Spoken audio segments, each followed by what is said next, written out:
이스라엘 자손들이 자기들의 성읍에 거주하였더니 일곱째 달에 이르러 모든 백성이 일제히 수문 앞 광장에 모여 학사 에스라에게 여호와께서 이스라엘에게 명령하신 모세의 율법책을 가져오기를 청하매 일곱째 달 초하루에 제사장 에스라가 율법책을 가지고 회중 앞 곧 남자나 여자나 알아들을 만한 모든 사람 앞에 이르러 수문 앞 광장에서 새벽부터 정오까지 남자나 여자나 알아들을 만한 모든 사람 앞에서 읽음에 뭇백성이 그 율법책에 귀를 기울였는데 그때의 학사 에스라가 특별히 지은 나무 강단에 서고 그의 곁에 오른쪽에 선 자는 마띠다와 스마와 아나야와 우리야와 힐기야와 마아세아요 그 왼쪽에 선 자는 부다야와 미사엘과 말기야와 하숨과 하스바따나와 스가랴와 무슬람이라.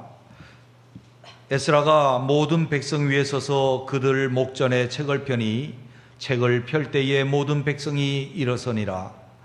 에스라가 위대하신 하나님 여호와를 송축하며 모든 백성이 손을 들고 아멘 아멘 하고 응답하고 몸을 굽혀 얼굴을 땅에 대고 여호와께 경배하니라. 예수아와 바니와 세레바와 야민과 국과 사부대와 호디야와 마하세아와 그리다와 아사랴와 요사밧과 하난과 불리아와 레위 사람들은 백성이 자리에 서 있는 동안 그들에게 율법을 깨닫게 하였는데 하나님의 율법책을 낭독하고 그 뜻을 해석하여 백성에게 그 낭독하는 것을 다 깨닫게 하니 백성이 율법의 말씀을 듣고 다 우는지라. 총독 느헤미야와 제사장 겸 학사 에스라와 백성을 가르치는 레위 사람들이 모든 백성에게 이르기를 오늘은 너희 하나님 여호와의 성일이니 슬퍼하지 말며 울지 말라 하고 느헤미야가 또 그들에게 이르기를 너희는 가서 살찐 것을 먹고 단 것을 마시되 준비하지 못한 자에게는 나누어 주라. 이날은 우리 주의 성일이니 근심하지 말라. 여호와로 인하여 기뻐하는 것이 너희의 힘이니라 하고. 아멘. 오늘 본문은 배경이 이렇습니다. 이스라엘이 하나님의 심판을 받고 유대 나라가 망했습니다. 그리고 바벨론의 포로가 되어 갔습니다. 주님의 은혜로 그들이 1차 포로 귀환을 해서 성전을 짓습니다. 멈춰지고 우여곡절 끝에 학개와 스가랴의 동료로 말미암아 성전을 완공했습니다. 그러나 그들은 여전히 이방 사람들의 괴롭힘과 압제와 그들 속에 있는 문화 때문에 하나님을 제대로 섬기지 못하고 있었습니다. 당연히 이방인들, 때로는 사마리아에 이주했던 이방인들이 그들을 침공하기도 했고 노력하기도 했고 압제하기도 했습니다. 하나님 나라가 제대로 세워지지 못했고 그들은 하나님 안에서 은혜를 누리지도 못했습니다. 믿음도 하나님께서 원하시는데 다시 회복되어지고 닿지를 못했습니다. 느헤미야가 아닥사스다 왕을 섬기면서 궁에 있을 때에 그의 동료였던 하나니라고 하는 사람이 예루살렘을 갔다가 왔습니다. 예루살렘과 사로잡힘을 면한 사람들의 형편이 어떠냐라고 물어봤더니 성문은 불탔고 성벽은 무너졌고 그들은 형편없이 또 그런 삶을 산다라고 하는 것을 들었습니다. 그가 슬퍼하며 금식하며 고민하면서 왕이 왜 그렇게 수색이 있느냐 물어볼 때에 그가 청을 합니다. 내가 가서 예루살렘을 세울 수 있게 해달라고. 그래서 왕이 허락을 해줘서 그가 돌아옵니다. 돌아와서 그가 여러 어려움 중에 한 손에는 하나님의 말씀을 들고 또 한 손에 또 도구를 들고 한 손에 창을 들고 그렇게 지키고 일하고 하나님 말씀으로 세워져 가기 위해서 그가 기도하면서 그렇게 세워갑니다. 그래서 성벽을 완공합니다. 성전도 있고 성벽도 있습니다. 그런데 문제는 그들 속에 진정한 하나님의 나라가 이루어지지 않았다는 데 문제가 있습니다. 이전에 하나님이 그들과 함께 하실 때, 하나님과 관계가 정상화되고 하나님이 그들과 함께 계실 때 하나님이 그들을 지키시고 보호하시는 분이 되셨습니다. 눈동자같이 보호하여 주셨고, 그들의 길을 인도해 주셨고, 그들에게 은혜를 베푸셨고, 그들에게 복을 주셨던 하나님, 그 하나님과 관계는 온전하게 이루어지지 않았습니다. 그들은 속에 갈망을 합니다. 오늘 느헤미야 8장은 바로 그러한 상황 속에서 하나님 앞에 말씀 사경의 곧 예배가 이루어지게 됩니다. 이 예배를 통해서 그들 속에 하나님과 관계의 정상화, 부흥의 역사가 일어납니다. 그래서 그들이 다시 하나님을 철저하게 섬기고 하나님께서 그들과 함께 계시고 그들에게 은혜를 베푸심을 경험하게 되고 하나님 나라가 회복되어지고 하나님 나라의 부흥이 일어나게 되었습니다. 이게 오늘 본문의 배경입니다. 여러분은 여러분의 생애를 어떻게 사시려 합니까? 우리 모두는 하나님께 대한 열망이 있습니다. 하나님과 관계가 가장 좋은 부흥의 역사가 우리에게 있고 하나님의 지키심과 보호하심과 인도하심과 하나님의 은혜와 복이 있는 그 삶, 누구나 갈망하는 것입니다. 그리고 하나님 나라를 나로 말미암아 세우고 나로 말미암아 하나님 나라가 확장되어지고 나로 말미암아 하나님 나라가 다음 세대까지 지속되어지는 것, 그거는 우리 모두가 원하는 바입니다. 그리고 하나님이 우리를 구속하신 목적일 것입니다. 여러분은 어떤 그리스도인이 되기를 원하십니까? 위대하고 탁월한 명성을 날리는 그러한 그리스도인이 되기를 원하십니까? 하나님은 가끔은 그런 사람들을 쓰시기도 하지만 지금까지 하나님 나라의 역사에 있어서 말없이 하나님은 하나님의 뜻을 이루시고 말없이 하나님을 섬기는 참된 그리스도인들을 통해서 하나님께서 주도적으로 하나님의 일을 하신 줄로 믿습니다. 미국에서 우리 교회도 기록을 깰 것 같은데 한 교회를 가장 오래 섬긴 사람들 이런 리스트가 나왔는데 88년이나 한 교회를 섬긴 분이 계셨습니다. 아이오와주의 케이쿡에 있는 제1침례교회 중에 린 퀴스트라고 하는 여성도님이 계셨습니다. 그분은 1988년서부터 88년 동안에 주를 섬겼는데 주일 예배를 한 번도 빠진 적이 없었습니다. 물론 절기 예배도 한 번도 빠진 적이 없었으면 물론입니다. 그가 88년 동안에 섬기는 동안에 그 교회는 담임 목사님이 좀 자주 바뀌는 모양입니다. 15번 담임 목사님이 바뀌는 걸 경험했습니다. 아마 우리 교회도 한 15번쯤 안 바뀌었겠나 싶기는 합니다. 당회장으로는 제가 6대입니다만은 그 전에 왔다 가신 분들 많으니까 15번 바뀌는 것을 보았고 8,000번 이상 설교를 들었고 4,000번 이상 기도에 참여해서 수많은 기도의 제목들을 하나님께 올렸고 50년 동안 주일학교 교사로 봉사를 하며 수많은 제자들을 양육했습니다. 그 중에 수많은 분들이 목사님이 되셔서 복음 전선의 일선에 나갔습니다. 위대하게 교회 부흥을 이끈 사람이라든지 교회의 개혁을 이끈 사람이라든지 영적 침체에서 벗어난 대각성 운동을 한 분 아닙니다.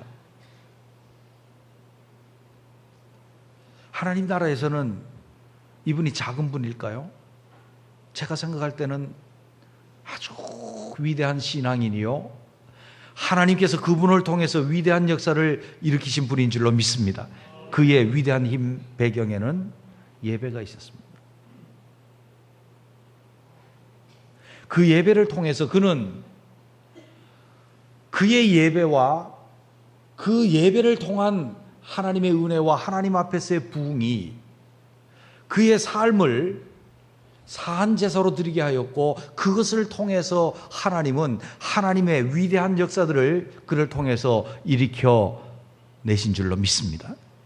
오늘 우리는 이 느헤미야가 에스라를 통해서 예배를 드리게 됨으로써 위대한 하나님의 나라의 부흥의 역사가 다시 시작이 되고 하나님과의 관계가 정상화되어지고 관계가 정상화되면서 하나님이 그 포로에서 귀환한 사람들의 보호자가 되시며 인도자가 되시며 그들에게 은혜를 베푸시고 하나님 나라로 세워가셨던 기점의 그 예배가 어떻게 성공적인 예배가 되었는지 우리는 그것을 보기를 원합니다.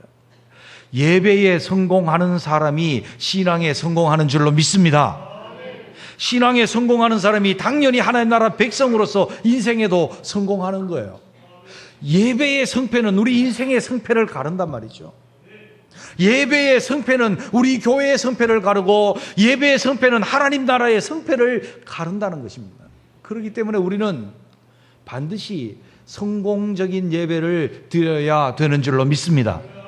그러면 오늘 느헤미야 8장에 나타난 이 말씀에 어떤 예배가 성공적인 예배가 되고 하나님과 관계가 정상화되어지는 부흥의 역사가 일어나고 하나님과 관계가 정상화되어지니 하나님이 보호자가 되시고 인도자가 되시고 은혜를 베푸시고 축복 속에 살아가는 하나님의 나라 백성의 성공을 이끌 수 있을까? 굉장히 중요한 것입니다. 우리는 오늘 본문을 통해서 우리도 예배의 성공자가 되어서 부흥의 역사, 하나님 나라의 부흥의 역사, 하나님 나라 백성으로서의 우리 자신의 부흥의 역사가 일어나게 되시기를 주님의 이름으로 축원합니다.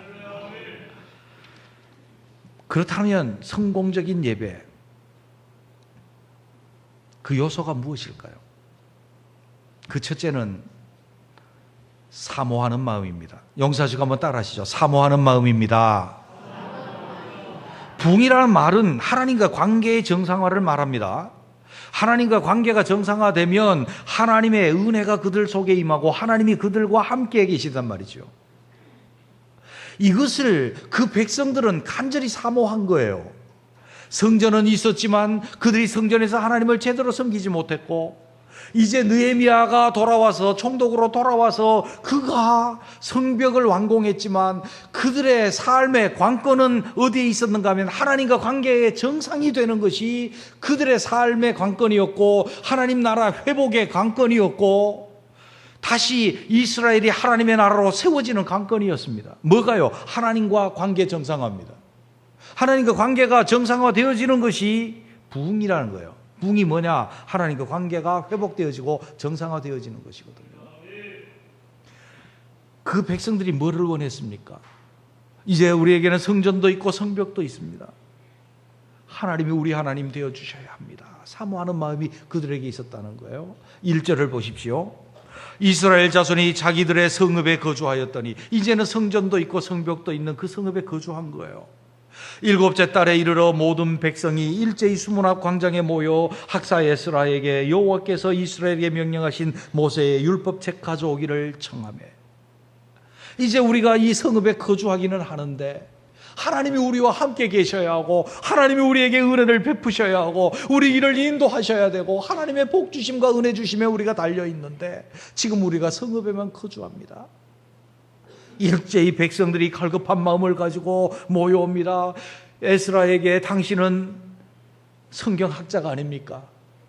율법책을 가져다가 하나님의 말씀을 우리에게 읽어주시고 하나님의 말씀을 우리에게 가르쳐 주셔서 말씀을 통해서 우리가 하나님께 나아가고 하나님이 우리와 함께 계시고 하나님과 관계가 정상화되고 우리가 하나님의 은혜 속에 살기를 원합니다. 그렇게 하나님 말씀 가져와서 읽어주시기를 청했다는 거예요. 그래서 에스라가 7째 달 초하루에 율법책을 가지고 회중 앞에서 남자나 여자나 알아들을 만한 모든 사람 앞에 이르러 수문학 광장에서 새벽부터 정오까지 남자나 여자나 알아들을 만한 모든 사람 앞에 읽음에 백성이 그 율법책에 귀를 기울였는데 아멘. 새벽부터 정오까지 그랬습니다. 보통 그들의 새벽은 6시 시작하고 일경은 7시입니다.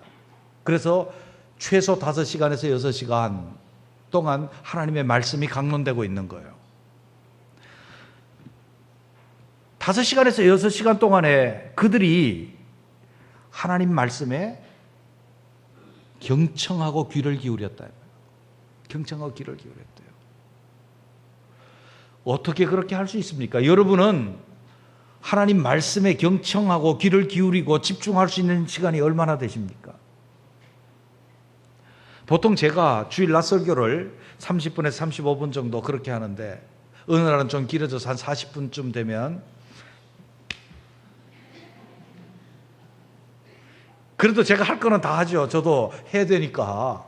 그러면 보시던 분이 그 다음에는요, 저 보라고 뒤를 따라 봅니다. 시계를.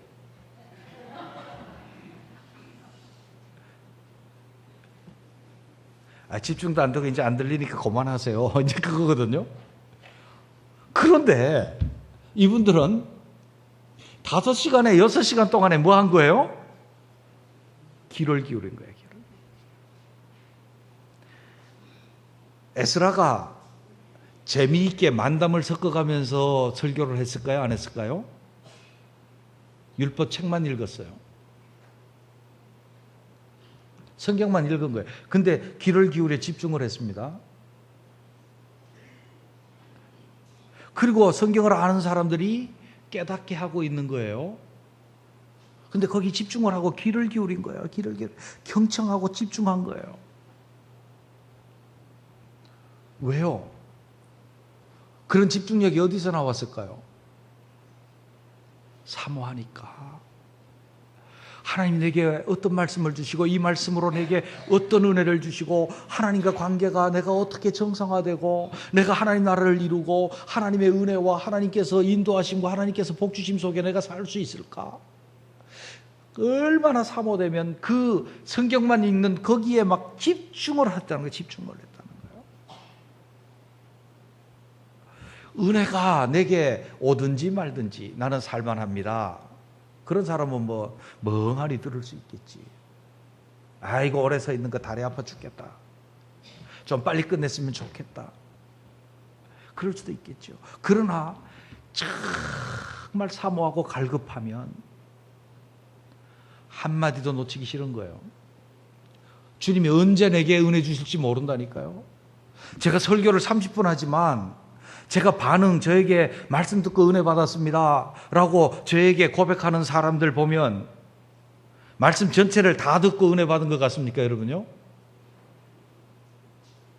제가 굉장히 체계적으로 하려고 전체적인 것을 구성을 하고 그러지만 은혜 받은 분들의 이야기를 들으면 단편적이고 어느 한마디 속에서 성령께서 역사하셔서 마음속에 은혜를 입더라고요. 그래서 집중하는 거예요. 기울이는 거예요. 은혜를 사모하기 때문에. 이 말씀을 통해서 하나님께서 나와 관계가 정상화되고 하나님께서 나와 함께 계시고 내게 은혜를 베푸시고 내게 복 주실 것, 그것을 간절히 사모한다면 그 한마디 말씀에 집중할 수 있다는 거예요. 얼마나 사모됐으면 그랬겠느냐 말이죠. 사모하는 마음이 예배의 성패를 좌우하고 사모하는 마음이 우리의 신앙의 성패를 좌우하고 우리 인생의 성패를 좌우할 수 있다는 것입니다. 시편 42편 1절 2절 우리가 너무나도 잘 압니다. 하나님이여 사슴이 시냇물을 찾기에 갈급한 같이 내 영혼이 주를 찾기에 갈급하나이다. 내 영혼이 하나님 곧 살아계시는 하나님을 갈망하나니 내가 어느 때에 나가서 하나님의 얼굴을 배울까? 아멘. 내가 어느 때에 나가서 하나님의 얼굴을 배울까? 하나님이 우리에게 함께 하셔서 우리에게 은혜 베푸시고 우리와 함께 하셔서 우리를 인도하시는 이 하나님과의 관계, 이것이 정상화되어지고 부흥이 내게 일어날까? 이것을 갈망하는 그 마음이 목마른 사슴이 시냇물을 찾기에 갈급한 것 같다라고 말씀하고 있습니다. 우리는 우리 자신들을 한번 돌아보시죠. 이 한국 교회가, 하나님의 나라가, 이 땅에 하나님의 나라가 정말 하나님의 은혜 없이도 됩니까? 하나님이 우리와 함께 하시고 하나님께서 우리에게 은혜 베푸시고 우리에게 복 주심이 없이 이 땅 하나님의 나라가 확장되어지고 하나님의 나라가 지속되고 다음 세대까지 갈 수 있습니까? 우리 교회를 보십시오. 하나님의 은혜가 없이 하나님의 나라가 이 땅 가운데 세워지고 우리 교회가 하나님 나라로 확장되어지고 다음 세대까지 지속될 수 있겠습니까? 여러분의 가정과 여러분의 심령을 살펴보십시오. 여러분 심령 속에 있는 하나님의 나라가, 하나님의 은혜가 없이, 하나님의 복주심이 없이 하나님의 나라로 세워지고, 하나님의 나라가 내 속에서 영역을 넓히며 하나님 나라가 내 속에 지속될 수 있겠습니까? 우리 자신을 잘 살피는 데서부터 하나님의 은혜가 나에게는 꼭 필요합니다. 나는 하나님의 은혜가 없이는 설 수 없는 사람입니다. 나는 하나님의 은혜가 꼭 필요합니다. 나는 주님이 필요합니다. 내가 언제 주님의 얼굴을 배울고, 갈급한 마음이 우리의 상태를 살피는 데서부터 일어난다는 것입니다. 내 영혼아 평안하라. 먹고 마시고 즐거워하자. 정말 그렇습니까? 사실 이 부흥의 역사는 어디서부터 일어납니까? 아까 우리가 찬송을 불렀습니다. 이 땅의 황무함을 벗어서 하늘의 하나님 긍휼을 베푸시는 주여 우리의 죄악 용서하옵소서. 이 땅 고쳐주시옵소서. 어디서 많이 듣던 건데, 느헤미야 1장 1절에서부터 5절에 나타난 말씀을 기초로 한 찬송이에요.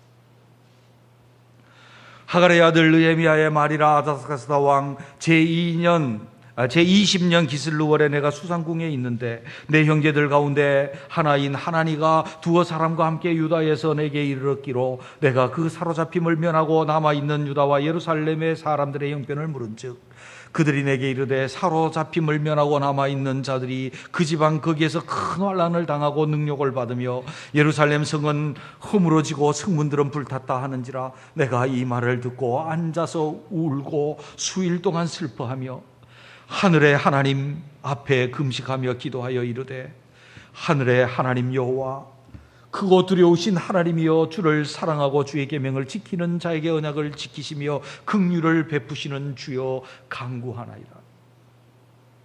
우리와 우리 조상이 주께 범죄하였나이다. 우리의 죄악을 용서해 주시옵소서.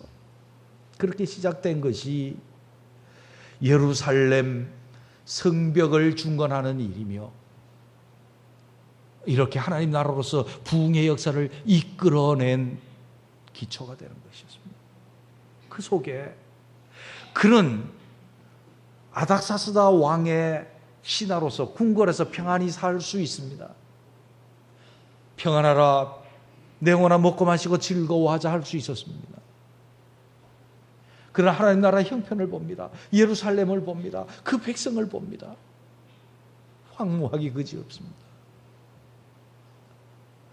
그의 심령 속에 칼급함, 간절히 사모하는 마음이 있었기에, 하나님 나라의 부흥을 원하는 마음이 있었기에 그는 슬피 울며 금식합니다.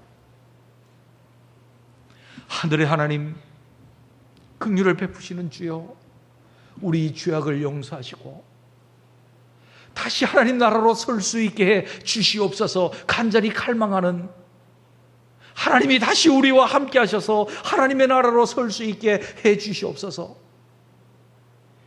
그 간절히 사모하는 마음 통해서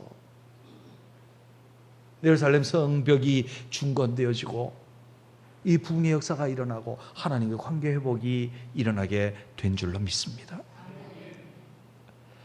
우리 속에도, 내 속에 하나님의 나라가, 우리 교회 하나님의 나라가, 이 땅에 하나님의 나라가 부흥의 역사를 경험하도록 하나님과 관계가 정상화되어지고 하나님의 은혜와 하나님이 우리를 인도하심 속에 살아갈 수 있는 그것을 사모함으로 예배를 드릴 때 그렇게 사모하는 마음으로 나오고 예배에 성공하시고 예배에 성공함으로 신앙에 성공하고 하나님 나라 백성으로서의 성공이 있는 우리가 되시기를 주님의 이름으로 축원합니다.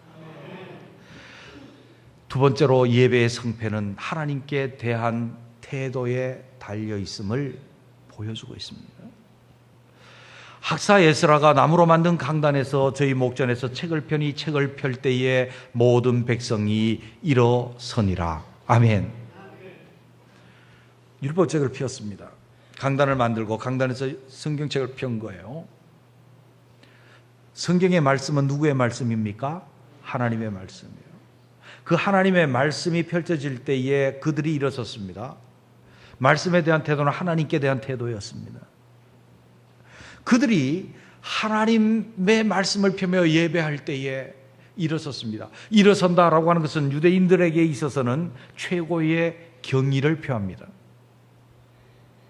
오늘날은 문화가 좀 달라졌습니다마는 예전에 우리 어른들 세대에, 당연히 제가 어릴 때에 집에 앉아 있다가 아버지가 들어오시면 어떻게 합니까? 다 일어서서 아버지 오셨습니까? 일어서면 존경을 표하는 것이죠. 똑같았던 것 같아요, 어느 나라든지. 그래서 하나님의 말씀을 펼 때 그들이 앉아 있을 수 없어서 다 일어섰습니다. 자세를 가다듬은 것입니다. 하나님을 경외하는 것입니다. 그들이 경외할 뿐만 아니라 6절에 있는 말씀 보니까 에스라가 위대하신 하나님 여호와를 송축하며 하나님께 찬양하고 하나님을 높이매 그들이 아멘 아멘 하고 몸을 땅에 굽혀서 경배했습니다. 절했습니다. 하나님을 절한 거예요. 하나님께 경배한 거예요. 경배하고 엎드려서 절을 한다라고 하는 것은 나는 낮아지고 하나님을 지극히 높이는 자세였다는 것입니다. 예배에 대한 그들의 태도가 그랬다는 거예요. 우리는 하나님 앞에 예배하고 예배를 통해서 하나님과 관계의 부흥이 일어나기를 원한다라고 한다면 예배 시간에 우리의 마음의 태도들을 분명히 해야 합니다. 하나님을 지극히 높이는 예배가 되시기를 주님의 이름으로 축원합니다. 예배라고 하는 그 말 자체가 뭐예요? 엎드려 절하다는 의미예요. 엎드려 절하는 거죠. 나는 낮추고 하나님은 지극히 높이고 하나님을 지극히 경배하는 것입니다. 이게 예배입니다. 예배 시간에 주님 앞에 들어올 때 우리는 옷깃을 여밀 수 있는 하나님께 경의를 표함이 있어야 합니다. 마음의 옷깃 말입니다. 마음을 하나님 앞에 정말 단정하게 하고 하나님을 높이는 모습이어야 합니다. 우리의 마음이 하나님 앞에 부복하고 엎드리는 심령이어야 합니다. 아멘 아멘 할 수 있는 마음이어야 합니다. 땅에 엎드릴 수 있는 마음이어야 합니다. 일어설 수 있는 마음이어야 합니다. 예배 시간에 평안히 안방에서 TV 보는 자세가 되어서는 안 된다는 것입니다.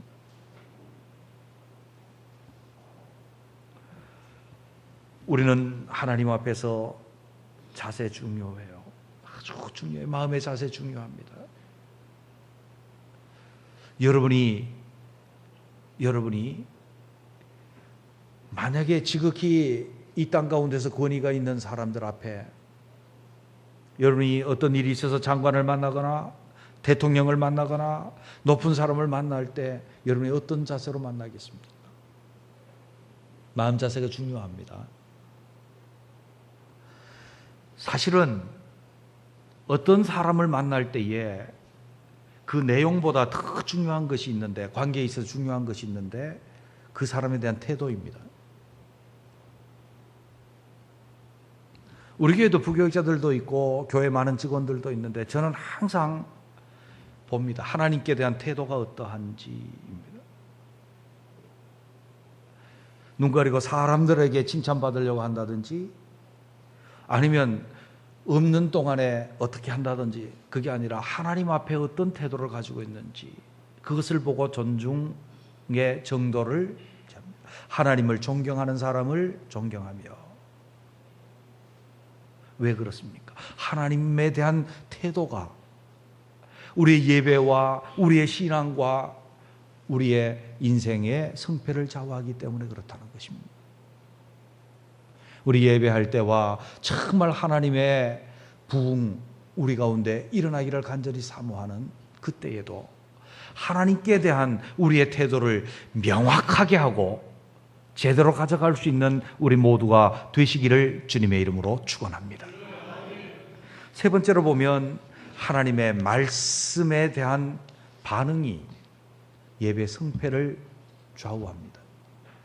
하나님의 말씀을 그들이 낭독할 때에 그들이 어떻게 했습니까? 아멘 아멘으로 받았잖아요. 펼때에 아멘 아멘이었단 말이에요.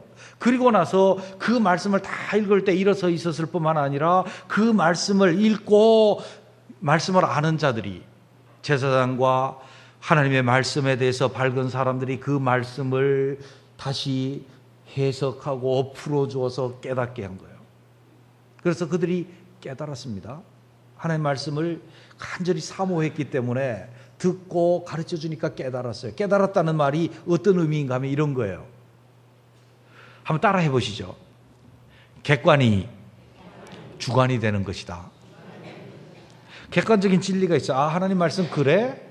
그런데 하나님 말씀 따로 나 따로 살았는데 깨달았다는 말은 이 하나님의 말씀이 내 말씀이 되는 거예요. 이해가 되셨죠? 보세요. 예수님이 십자가에서 우리 죄를 위해서 죽었습니다. 우리가 아멘 한다 할지라도 깨닫지 못하는 자는 우리 전부의 것이고 뭐 그런가 보다 그러지만, 깨닫는 것은 주님이 나를 위해서 십자가에서 죽으셨다는 것, 이것이 내 것이 된다는 거예요. 말씀을 이제 깨닫게 했어요. 그러니까 그들이 말씀을 깨닫고 나니까 반응이 뭔가 막 울었어요. 왜 울었겠습니까? 왜 울었겠어요? 율법책의 말씀이 무엇입니까? 율법책의 근간은 시내산 언약이고, 시내산 언약의 근거는 십계명이고, 십계명의 부속 율법들이에요. 그 율법책을 쫙 읽어주니까 하나님 앞에서 정말 내게 주시는 하나님의 말씀으로 내가 깨닫고 받아들이니 내 모습이 어떻습니까? 하나님의 율법대로 산 적이 없어요. 안식일도 지키지 못했고 주님께서 주신 율법들도 다 어기면서 살았어요. 그래서 하나님께서 그 율법을 지키지 아니할 때 내가 너 민족 중에 흩을 것이며 내가 너를 칠 것이며 막 주님이 그렇게 말씀하셨던 거 다 들은 거예요.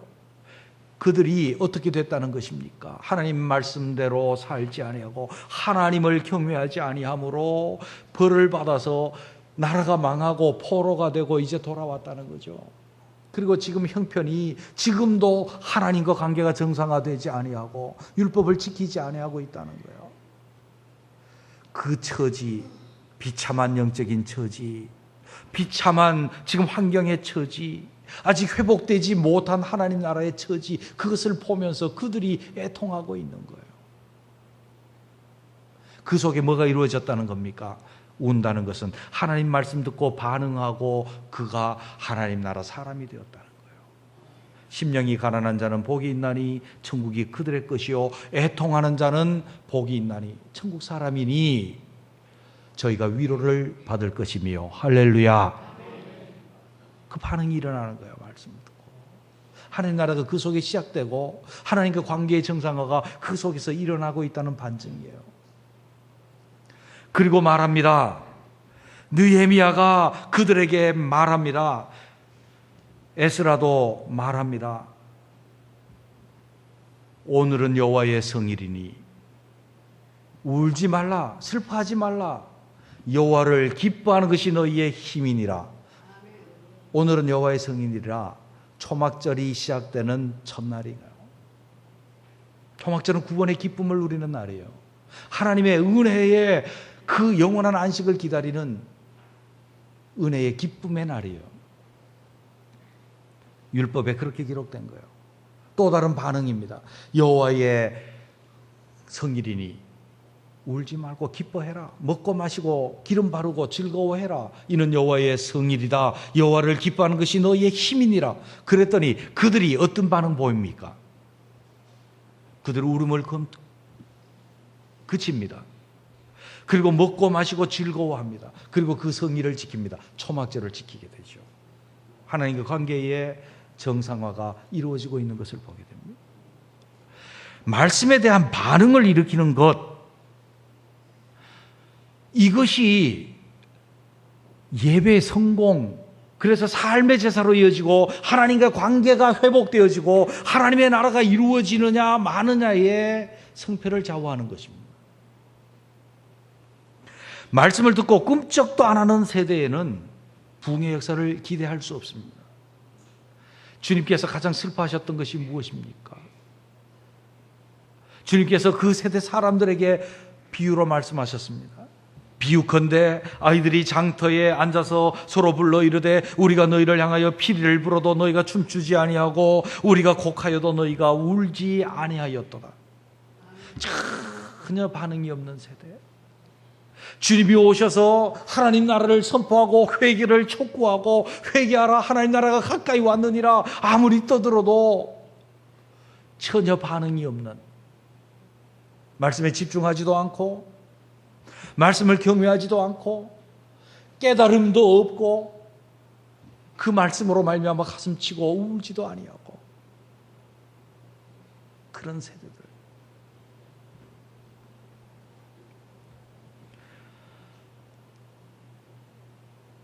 소망이 없습니다. 진정한 소망은 어디에 있습니까? 하나님의 말씀을 듣고 나의 것으로 삼고 거기에 대한 반응을 보이고 하나님의 말씀을 따라 내 삶이 하나님과 관계하려고 하는 그곳에 소망이 있고 예배의 성공이 있고 그곳에 믿음의 성공이 있고 하나님과 관계의 부흥이 일어나서 하나님의 나라 백성으로서 성공하게 되어지는 줄로 믿습니다. 우리는 오늘날 살아가면서 이 하나님 나라를 꿈꿉니다. 우리 속에 하나님 나라를 꿈꾸며 이 교회의 하나님 나라를 꿈꾸며 이 땅 하나님의 나라를 꿈꿉니다. 그것은 우리의 꿈이 아니라 주님의 꿈이십니다. 그것은 예배의 성공을 통해서 일어납니다. 참된 예배로 말미암은 부흥의 역사, 하나님과의 관계가 회복되어지고 정상화되어지며 하나님의 은혜가 임하고 하나님이 인도하심과 복주심이 있어서 하나님의 나라로 세워질 것입니다. 우리는 예배의 성공자가 되어야 합니다. 우리 자신의 영적인 형편들을 살펴보면서 정말 간절히 사모하는 마음 갖고 하나님을 지극히 경외하는 태도로 우리는 하나님의 말씀을 주실 때 반응하는 그 반응 가지고 예배의 성공자, 신앙의 성공자, 하나님 나라의 성공자로 사는 우리 모두가 되시기를 주님의 이름으로 축원합니다.